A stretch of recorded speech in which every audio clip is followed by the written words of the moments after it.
নাই আমার সঙ্গে সাথী না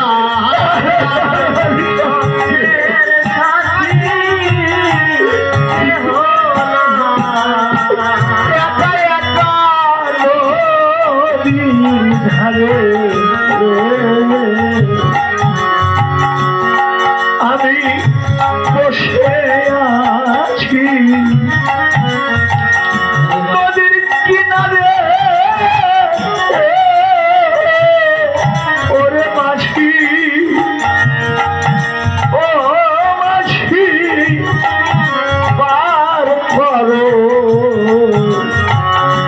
আমারে মাঝি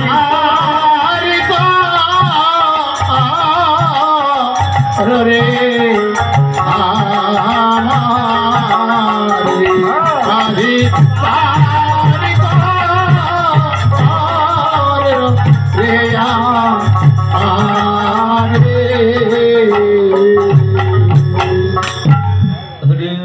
সময় থাকতে যদি পথে দাঁড়াতাম বাবা অনেক মানুষের দেখা পাইতাম আমি অসময়ে দাঁড়াইছি হরি বল আর কারো দেখা পেলাম না যারা আমায় ভালোবেসেছিল শেষ জীবনের বেলা দেখলাম তারা আমায় ভালোবাসেনি ভালোবেসেছে আমার স্বার্থটাকে আমায় না আমার স্বার্থকে বাবা একটা কথা বলি ভক্তি শাস্ত্রে লেখা আছে যতদিন করে নর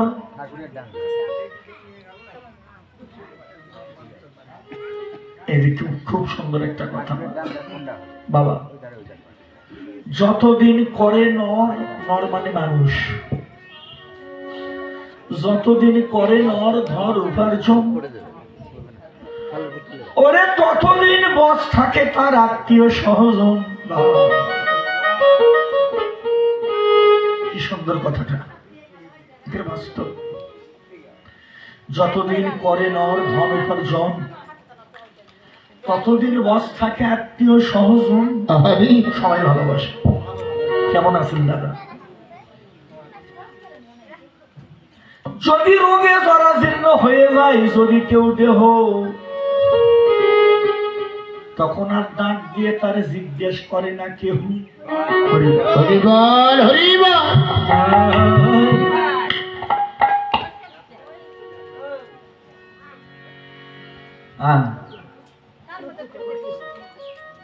নিমাইদা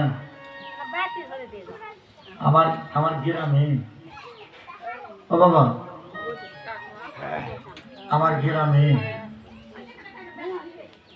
অনেক মানুষ আমার বাবার বয়সী যারা এবার এখন নড়াচড়া করে না তোমার শত্রুর সঙ্গে আমার গ্রামে অনেক মানুষ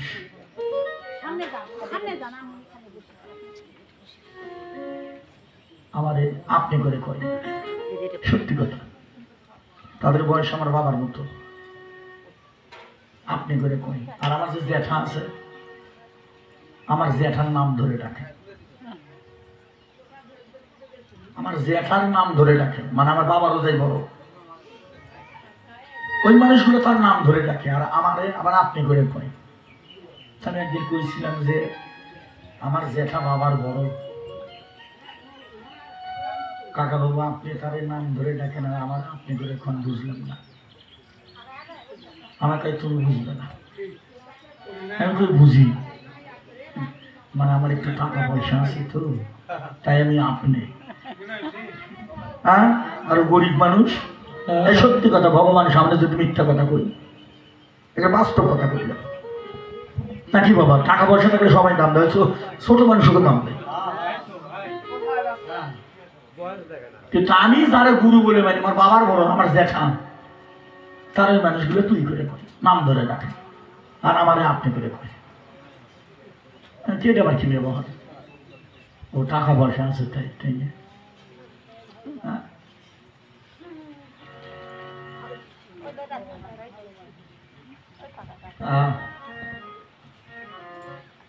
কৃষ্ণ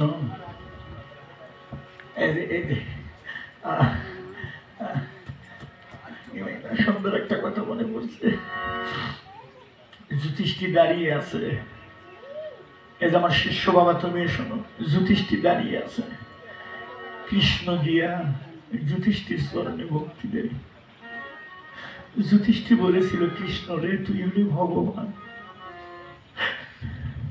৩৩ কোটি দেব দেবতা যার চরণ পায় না, আসতে পারো বাবা, ৩৩ কোটি দেব দেবতা যার চরণ পায় না, আর তুই আমারই ভক্তি দিলি কেন কৃষ্ণ? ভগবান দু চোখের জল ছেড়ে বলেছিল, দাদা আমি এই জন্য তোমারই ভক্তি দিলাম, তুমি যে আমার দাদা,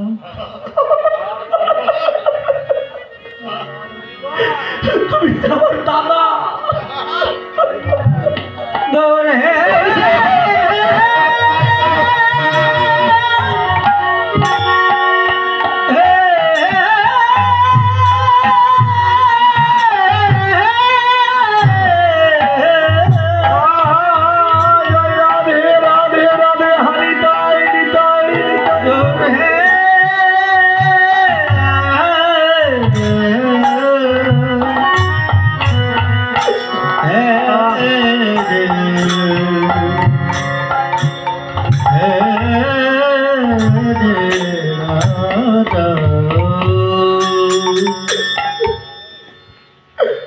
কৃষ্ণ বলেছিল যুধিষ্ঠির চরণে ভক্তি দে, তুমি আমার দাদা, তুমি আমার গুরু, পিতা মাতা আদি গুরু, গুরু জ্যেষ্ঠ ভাই, তার উপরে অধিক গুরু সাধন করলে পাই বড় দাদা ও গুরু, তাই আমি তোমারে ভক্তি দিলাম দাদা, আমি তোমারে ভক্তি দিয়ে জীব জগৎকে শিক্ষা দিলাম, জীব রে তোরা দেখে নে, আমি ভগবান হয়েও আমার দাদার চরণে ভক্তি দিলাম।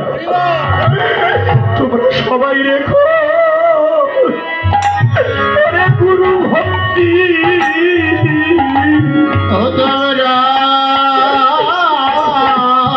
সবাই ভুলে সবাই সবাই রেখো তোমরা গুরু ভক্তি,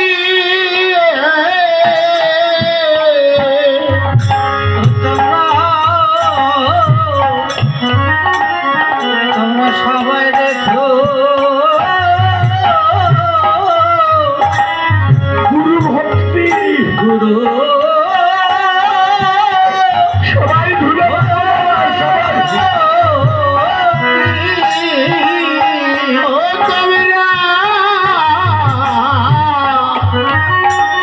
সবাই রেখো গুরু গুরু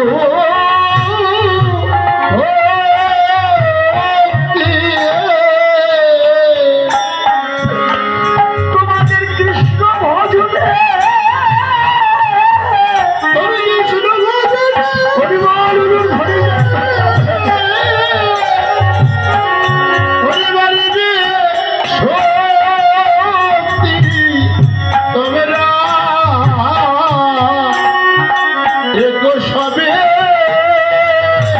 সাধু গুরু বৈষ্ণব চরণে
হ্যাঁ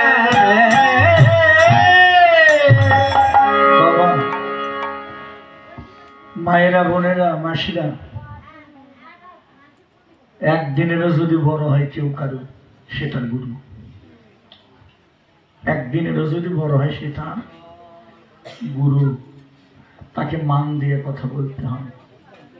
ভগবানের দাদার স্মরণে ভক্তি ছিল, কারণ এর বংশের সবার বড় ছিল ধর্মরাজ যুধিষ্ঠির। বাবা, 5 ভাইয়ের মধ্যে স্বর্গে কিন্তু কেউ যায়নি, খালি একজনই গেল, সেটাই হলো যুধিষ্ঠির। অর্জুনও কিন্তু বড় ভক্ত।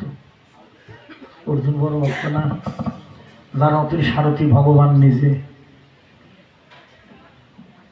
অর্জুন রথে বসে আছে, ভগবান রথ চালায়।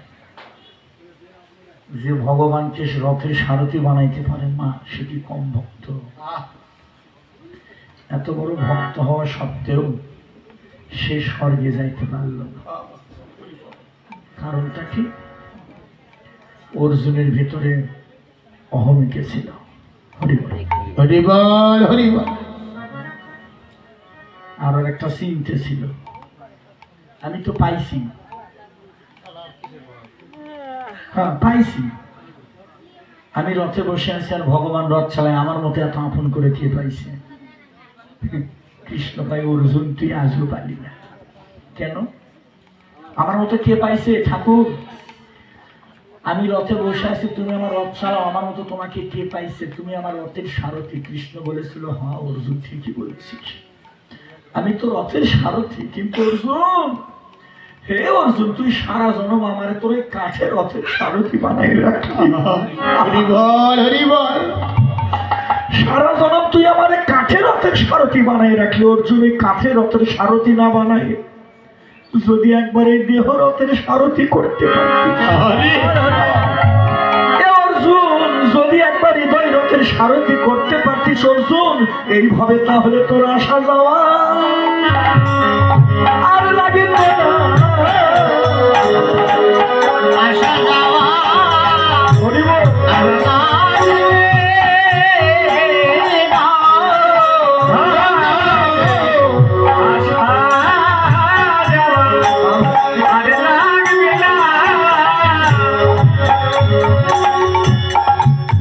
একবার দেহরথের ভগবানের সারথি করতে পারে মাসিমা, আমি আসলে বলে গেলাম মাইক দিয়ে।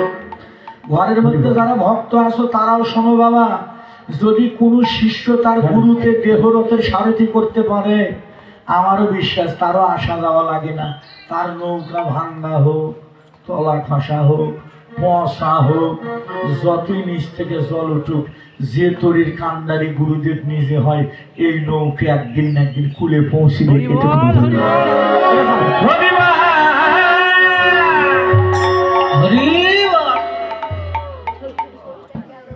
যদি তার গোসাইকে কেউ এই দেহ তরির কান্ডারি করতে পারে, বাবা খালি মন করে নিলেই শিষ্য হওয়া যায় না, গুরুর দাসত্ব করতে হবে।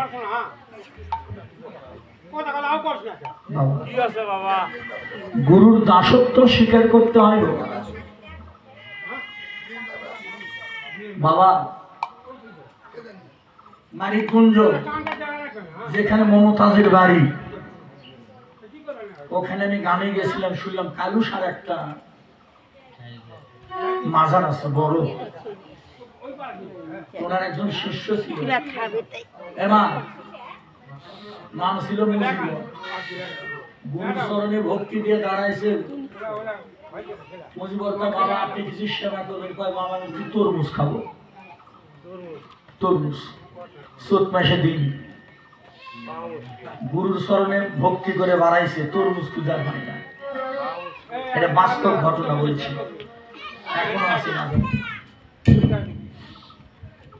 বাবা। একে একে একে একে বাবা 7 দিন চলে গেল,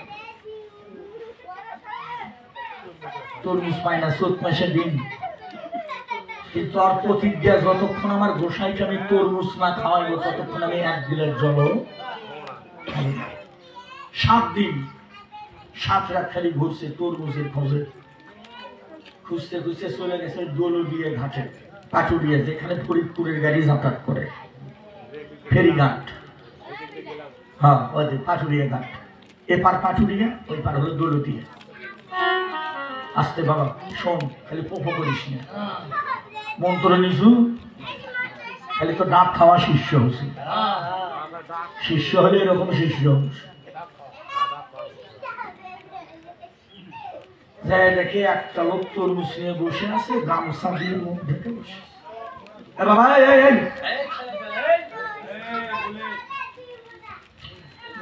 গামছা দিয়ে মুখ ঢেকে বসে আছে, যাই বলছে বাবা তরমুজ বিক্রি করবেন? কয় হ।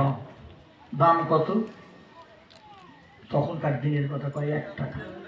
তখন 1 টাকাও মানে অনেক কিছু, 1 টাকা মানে অনেক কিছু। পকেটে হাত দিয়ে দেখে 50 পয়সা আছে। তরমুজের দাম কত?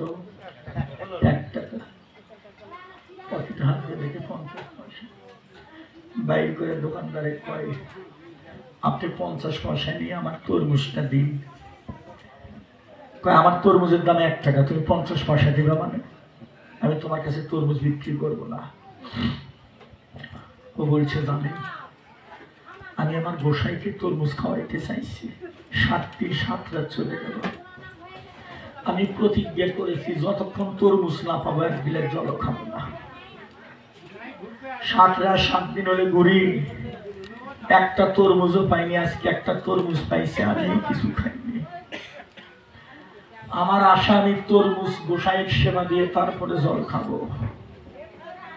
আপনি 50 পয়সা নিয়ে তরমুজ দিন।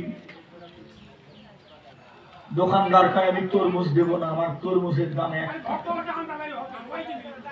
আমার তরমুজের দামে 1 টাকা, আমি 50 পয়সা দিয়ে তরমুজ দিব না। এটা কিন্তু বাস্তব ঘটনা বলছি বাবা। মজিবর কয় এমা তরমুজ আলার দোকানদার করছে, দোকানদার বাবু আপনি 50 পয়সা নিয়ে তরমুজ দিন, আমার গোসাইকে আমি তরমুজ খাওয়াই আমি আপনার বাড়িতে যাব। যতদিন পর্যন্ত আপনার 50 পয়সা শোধ না হবে ততদিন আমি আপনার সংসারের যত কাজ আছে সব কাজ করে দেব। কেমন গুরু, কেমন শিষ্য! আমি কথা দিলাম যতদিন পর্যন্ত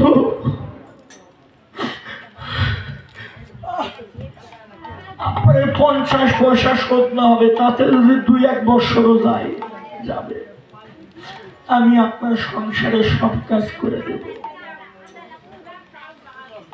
বাবা তরমুজ নিবা? নেও। ঝোলাটা পেতেছে, তরমুজ দিবে। গামছা দিয়ে তো মুখ ঢাকা। যখনই তরমুজ দিতে নিয়েছে, মুখ থেকে গামছাটা সরে গেছে। মুখের দিকে চেয়ে দেখে ওই কালুসা বাবাই বসে আছে ওর গুরুদের ভিতরে।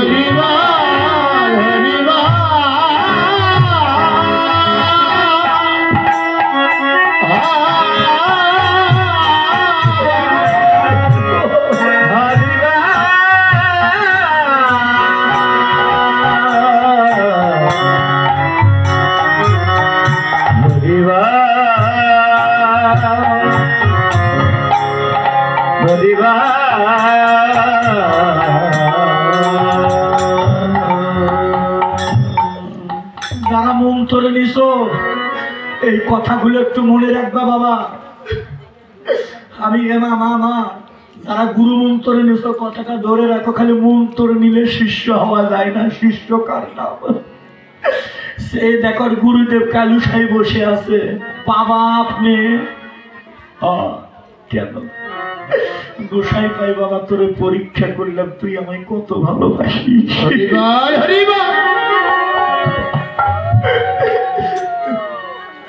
বাবা আপনি তরমুজ সেবা করুন। কালুসা পাই বাবা আগে তুই সেবা কর। তুই আমার নামের দোহাই দিয়ে বাড়াইছিস।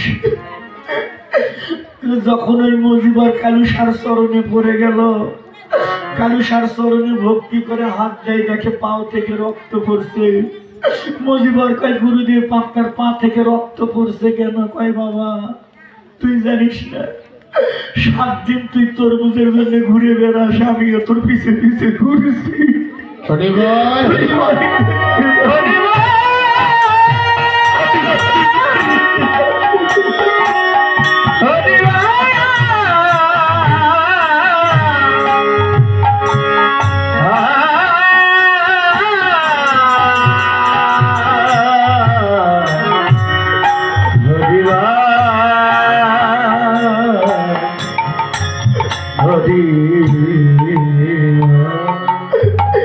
মা, গুরুদেব তরমুজ ভেঙ্গে খেয়ে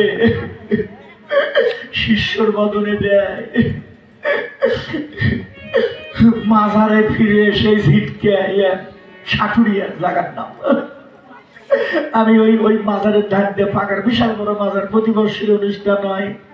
উনি মরার আগে ভক্তদের বলেছিল, এই আমি মারা যাবো, আমার তোরা আমার কবর দিবি, কিন্তু আমি বলে রাখলাম আমার মাথার কাছে আমার এই মুজিবরের কবরটা দিবি।